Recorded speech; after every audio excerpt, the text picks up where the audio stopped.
संघ के 100 साल पूरे होने पर दिल्ली में शताब्दी दिवस समारोह का आयोजन किया गया, जहां पर संघ प्रमुख मोहन भागवत ने सरकार से संबंधित सवालों के साथ साथ शिक्षा और विदेशी आक्रांताओं पर भी खुलकर बोला। मोहन भागवत ने कहा कि राज्य सरकारों से हमारे अच्छे संबंध है, हम सलाह देते हैं, सरकार अपना काम करती है। वहीं सरकार के काम में संघ के हस्तक्षेप वाले आरोपों पर भागवत ने कहा कि सब कुछ संघ तय करता है, ये बिल्कुल गलत बात है। भागवत ने कहा कि अपने देश की शिक्षा विदेशियों ने खत्म की, विदेशियों ने राज करने के लिए शिक्षा को खत्म किया।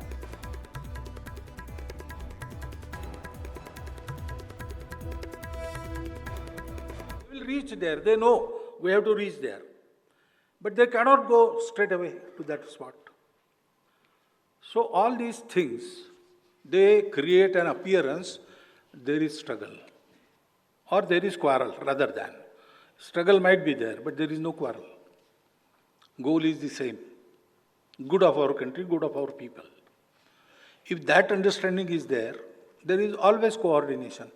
And we have that understanding in our Swayamsevaks. So there might be opinions also. It is not required that myself and Dattaji should think on the same lines. But we will discuss, we form a consensus, and together whatever we decide, whether it is according to my opinion or against my opinion, this collective decision I will follow. When that nature is there is no quarrel. तो मतभेद के मुद्दे क्या है? मतभेद के कोई मुद्दे नहीं होते, इश्यूज में मतभेद होता है, सबका होता है। हमारे यहाँ मतभेद के विचार कुछ हो सकते हैं, मनभेद बिल्कुल नहीं है। और एक दूसरे पर विश्वास है कि जो प्रयत्न कर रहे हैं वो प्रामाणिकता से कर रहे हैं, निस्वार्थ बुद्धि से कर रहे हैं। क्षमता अपनी अपनी है, परिस्थिति अपनी अपनी है, अलग अलग चलेंगे तो भी अलग अलग जाना नहीं है, सबको एक जगह जाना। उधर संभल में हुए दंगों को लेकर जांच कमेटी ने अपनी डिटेल रिपोर्ट मुख्यमंत्री योगी आदित्यनाथ को सौंप दी है। करीब 450 पन्नों की इस रिपोर्ट में न केवल 24 नवंबर की हिंसा की पूरी कहानी है, पूरा ब्यौरा है, बल्कि संभल के इतिहास में पहली बार भड़की सांप्रदायिक हिंसा की घटनाओं का जिक्र भी किया गया है। ये खास रिपोर्ट देखिए।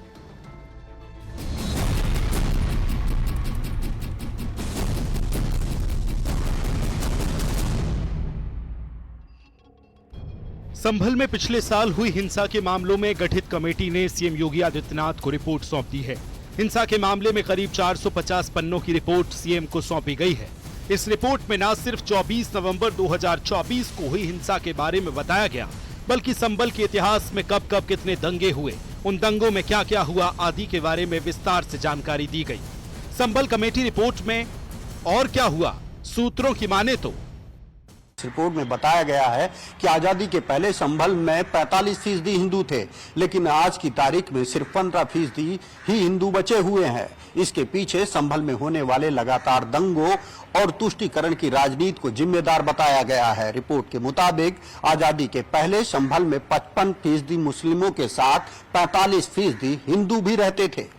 पिछले साल हुए दंगों पर रिपोर्ट में भी बड़ा खुलासा हुआ है। रिपोर्ट के मुताबिक नवंबर 2024 में संभल में हुए दंगों को लेकर बनाए गए न्यायिक आयोग ने अपनी रिपोर्ट योगी सरकार को सौंप दी है।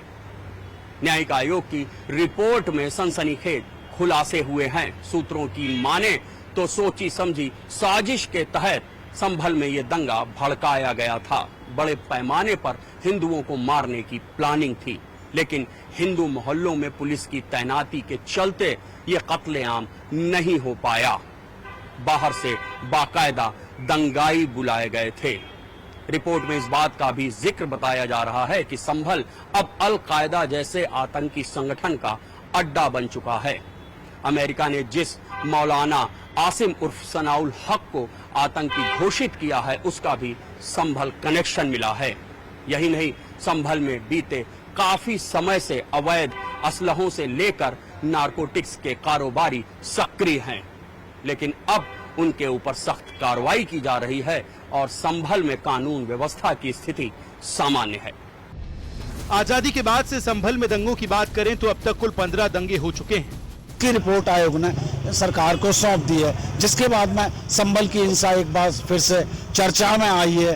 आयोग की जांच में स्पष्ट रूप से कहा गया है कि संभल में दंगे हुए हैं, जिससे डेमोग्राफी चेंज हुई। संभल में दंगों का बहुत लंबा इतिहास, 1948 से संभल में दंगे होते आए हैं। यहाँ पर करीब 20 सांप्रदायिक दंगे बताए जाते हैं और 1978 के दंगे में तो संभल में 30 दिन कर्फ्यू लगा रहा था। दरअसल में संभल में सांप्रदायिक दंगों की वजह से डेमोग्राफी चेंज हुई है। यहाँ पर हिंदू तेजी से घटे हैं। शहर में हिंदुओं की आबादी करीब 15% रह गई है। दरअसल साल 2024 में संभल में हुई हिंसा पर उत्तर प्रदेश सरकार ने 3 सदस्यीय जांच टीम बनाई थी। इसमें हाईकोर्ट के पूर्व सेवानिवृत्त जज देवेंद्र अरोड़ा को अध्यक्ष बनाया गया था। रिटायर्ड आईपीएस AK जैन और अमित प्रसाद सदस्य के रूप में शामिल किए गए थे, जिसकी रिपोर्ट में चौंकाने वाले खुलासे हुए हैं। तो चलिए अब बात करेंगे बिहार की, जहां पर कुछ ही महीने में चुनाव होने वाला है और बिगुल बजने से पहले वहां पर बवाल शुरू हो गया है। जुबानी तलखी जो है वो बिहार में बढ़ती जा रही है। बिहार चुनाव की लड़ाई पीएम मोदी को गाली देने पर आ गई। कांग्रेस की यात्रा में प्रधानमंत्री को गाली दी जा रही है और खुद राहुल गांधी भी तू तड़ाके पर उतर आए। रिपोर्ट देखिए। दरभंगा में कांग्रेस के मंच पर शर्मनाक वाकया। पीएम मोदी के लिए अपमानजनक भाषा का इस्तेमाल।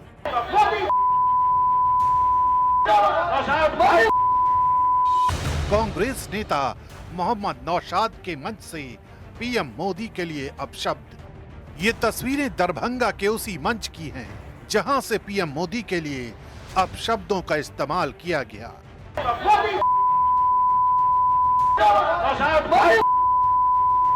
पीएम मोदी को टारगेट करने के लिए मर्यादा की हदों को पार किया गया। ऐसे शब्दों का इस्तेमाल किया गया जिन्हें सुनाया नहीं जा सकता। बीजेपी नेताओं ने इसे पीएम मोदी का ही नहीं बल्कि पूरे देश और गरीब जनता का अपमान बताया है। अब यही कर सकते हैं। राहुल गांधी जी जिस तरह का बयान दे रहे हैं, तुम तड़ाका से लेकर, तो उनका कार्यकर्ता उनसे अधिक बढ़कर बोल रहा है। ये दुर्भाग्य है बिहार और देश की राजनीति के लिए कि इस तरह कांग्रेस पार्टी नीचे गिर चुकी। यही तो लेवल है। उनकी मां के बारे में भी किया गया है। अभी देखा हमने, क्या इतना घटिया हो गई है कांग्रेस पार्टी कि भारत के प्रधानमंत्री, उनकी मां जिसने गरीबी में भारत के प्रधानमंत्री को बड़ा किया, अब वो दुनिया में नहीं है, उनके बारे में ऐसे शब्दों का प्रयोग करती हैं। राहुल गांधी की माफी मांगिए, लेकिन माफी तो मांगेंगे नहीं। उनका इतना अहंकार है। दरअसल वाकया वोटर अधिकार यात्रा के दौरान का है, वो भी उस वक्त का जब तेजस्वी यादव यहाँ पहुँचने वाले थे। इसी दौरान कांग्रेस नेता मोहम्मद नौशाद के मंच से पीएम मोदी के लिए अपशब्दों का इस्तेमाल किया गया। डिप्टी सीएम विजय सिन्हा का कहना है कि इंडिया गठबंधन की वोटर अधिकार यात्रा अब जनहित के मुद्दों की जगह सिर्फ अपशब्दों और गाली गलौज में सिमट कर रह गई है। इस तरह के मानसिकता के लोग जो घबराहट में, छटपटाहट में गाली उपयोग करने लगे अपने लीडर के प्रति, देश के प्रधानमंत्री के प्रति, ये मोहम्मद नौशाद का जिसकी चर्चा रही है, राहुल गांधी और तेजस्वी यादव को माफी मांगना चाहिए। मामला तूल पकड़ चुका है। नौबत नेता प्रतिपक्ष राहुल गांधी के खिलाफ शिकायत दर्ज कराने तक पहुंच गई है। बिहार बीजेपी कार्यकारिणी के सदस्य ने इस मामले में पटना के गांधी मैदान थाने में शिकायत दर्ज कराई है। यही नहीं, इस विवाद पर बीजेपी नेता नित्यानंद राय ने भी सख्त प्रतिक्रिया दी है। उन्होंने कहा कि प्रधानमंत्री मोदी पर अभद्र टिप्पणी सिर्फ पीएम मोदी का नहीं बल्कि करोड़ों गरीब भारतीयों का अपमान है।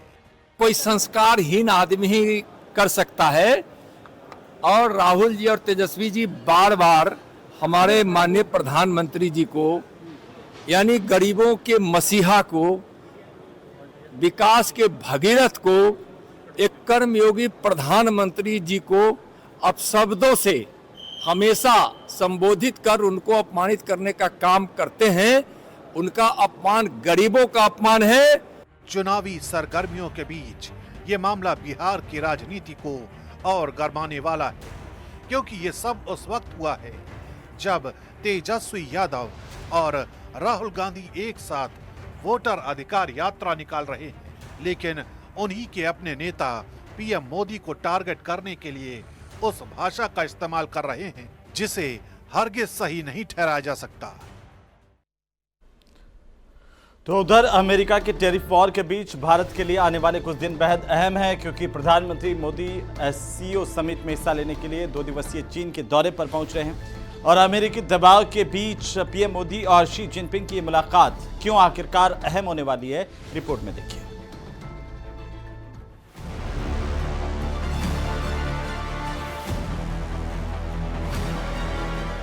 डोनाल्ड ट्रंप के टैरिफ टेंट्रम के बीच भारत के लिए अगले कुछ दिन खासे अहम साबित होने वाले हैं, क्योंकि चीन में हो रहे एससीओ समिट में लंबे वक्त बाद पीएम मोदी और शी जिनपिंग एक ही मंच पर होंगे। एससीओ समिट में भारत का मकसद आतंकवाद, उग्रवाद और अलगाववाद के मसले पर पाकिस्तान को दुनिया के सामने बेनकाब और अलग थलग करना है। जहाँ तक अभी ताल्लुक है of the declaration at this summit that is under finalization, the text, we are working with other members and partners to see that there should be a reiteration of the strong condemnation of terrorism, including cross-border terrorism. But the text is under finalization. चीन यात्रा के दौरान Modi Jinping के मुलाकात को लेकर भारत ने 5 सूत्री एजेंडा तैयार किया है। मसलन सीमा के मसले पर भारत चीन के बीच तनाव को कम करना, भारत और चीन के बीच सीधी उड़ानों की शुरुआत करना, भारत और चीन के बीच अक्टूबर 2024 के बाद संबंधों की प्रगति की समीक्षा करना, पिछले 1 साल में दोनों नेताओं की दूसरी बैठक के जरिए संबंधों को नई दिशा देने पर जोर रहेगा। भारत और चीन के सुधरते रिश्ते, ट्रंप टैरिफ, ऑपरेशन सिंदूर के बाद पाकिस्तान के सीमा पर आतंकवाद के बीच प्रधानमंत्री नरेंद्र मोदी का चीन दौरा बहुत ही महत्वपूर्ण है। 6 साल बाद प्रधानमंत्री नरेंद्र मोदी चीन के दौरे पर जा रहे हैं और देखना यह होगा इस दौरे के दौरान कि आखिर दोनों देश विश्वास बहाली और अपने संबंधों को लेकर कितने कदम आगे बढ़ते हैं। एक तरफ एससीओ का मंच है तो दूसरी तरफ चीन के राष्ट्रपति शी जिनपिंग से पीएम मोदी की मुलाकात। मोदी के 2 दिवसीय चीन दौरे के मायने क्षेत्रीय और वैश्विक कूटनीति और राजनीति तीनों के लिहाज से काफी अहम माने जा रहे हैं।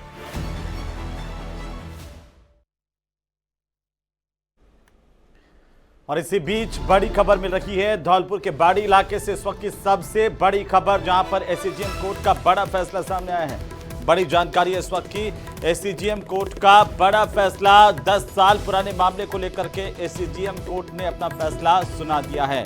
पुलिस की मनमानी से जुड़ा हुआ यह मामला था और तत्कालीन एसएचओ और एएसआई इस पूरे मामले में दोषी करार दिए गए हैं। रिपोर्ट दर्ज करवाने आए लोगों के साथ एसएचओ और एसआई पर आरोप था कि उन्होंने मारपीट की और अब इस पूरे मामले को लेकर के एसएचओ और एसआई दोषी करार दिए गए हैं। कोर्ट ने पीड़ितों को 2 लाख रुपए का हर्जाना देने का भी आदेश दिया है।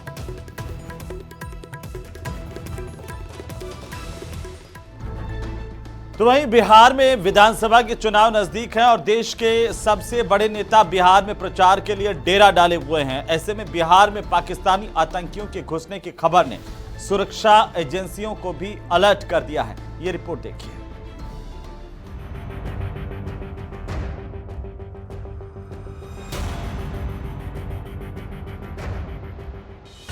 हसनैन अली जैश ए मोहम्मद का आतंकी, रावलपिंडी पाकिस्तान का निवासी। आदिल हुसैन जैश ए मोहम्मद का आतंकी, उमरकोट पाकिस्तान का निवासी। मोहम्मद उस्मान जैश ए मोहम्मद का आतंकी, बहावलपुर पाकिस्तान का निवासी। आतंक के ये 3 चेहरे नेपाल के रास्ते बिहार में घुस चुके हैं। बिहार में चुनाव से ठीक पहले आई इस खबर ने सुरक्षा एजेंसियों की नींद उड़ा दी है। चुनाव से पहले बिहार में घुसे जैश के 3 आतंकी, नेपाल के रास्ते बिहार पहुंचे तीनों आतंकी।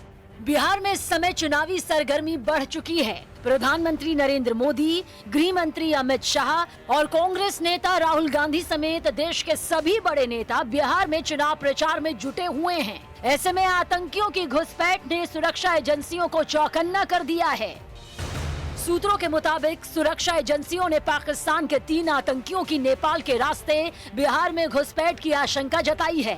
ये तीनों आतंकी अगस्त के दूसरे हफ्ते में काठमांडू पहुंचे थे और वहां से पिछले हफ्ते बिहार में दाखिल हुए हैं। बताया जा रहा है कि ये आतंकी देश के किसी हिस्से में बड़ी वारदात को अंजाम देने की फिराक में हैं। आतंकियों की घुसपैठ के मद्देनजर पुलिस मुख्यालय ने पूरे राज्य में हाई अलर्ट जारी कर दिया है। पुलिस मुख्यालय ने इन तीनों आतंकियों के पासपोर्ट से जुड़ी जानकारी सीमावर्ती जिलों के अधिकारियों और खुफिया एजेंसियों के साथ साझा कर दी है। बिहार में नेपाल के रास्ते 3 आतंकियों के दाखिल होने की सूचना के बाद सीमावर्ती जिले में हड़कंप मच गया है। पुलिस सूत्रों से मिली जानकारी के मुताबिक पुलिस हेडक्वार्टर से एक अलर्ट जारी किया गया है, जिसमें सीमावर्ती जिले के सभी इलाके में अधिकारियों को, पुलिस अधिकारियों को और साथ ही केंद्रीय एजेंसियों को नजर रखने के लिए अलर्ट किया गया है। बिहार पुलिस मुख्यालय ने सभी जिलों के खुफिया तंत्र को सतर्क रहने, संदिग्ध गतिविधियों पर कड़ी नजर रखने और तुरंत कार्रवाई करने के निर्देश जारी किए हैं। चुनावी मौसम में इस तरह की आतंकी हलचल ने सुरक्षा एजेंसियों की चिंता बढ़ा दी है। ऑपरेशन सिंदूर के बाद प्रधानमंत्री मोदी ने एक अपना रेड लाइन ड्रॉ किया, कहा कि any act of terror will be constituted as an act of war. लेकिन इसके बावजूद हम इस चीज की अपेक्षा कर रहे थे कि डायरेक्टली पाकिस्तान के बॉर्डर के थ्रू नहीं, तो नेपाल या बांग्लादेश के थ्रू इनका जो जिहादी टेररिज्म हो गया, जिहादी गतिविधियां हैं, वो जारी रहेंगी। उसमें डिनाइबिलिटी भी होता है। सीमावर्ती इलाकों में तलाशी अभियान भी तेज कर दिया गया है। बिहार में हाई अलर्ट के बीच अब सुरक्षा एजेंसियां लगातार हालात पर अपनी नजर बनाए हुए हैं और किसी भी आतंकी गतिविधि को रोकने के लिए चौकसी बरती जा रही है। बताया जा रहा है कि ये आतंकी देश के किसी हिस्से में बड़ी घटना को अंजाम देने की फिराक में हैं।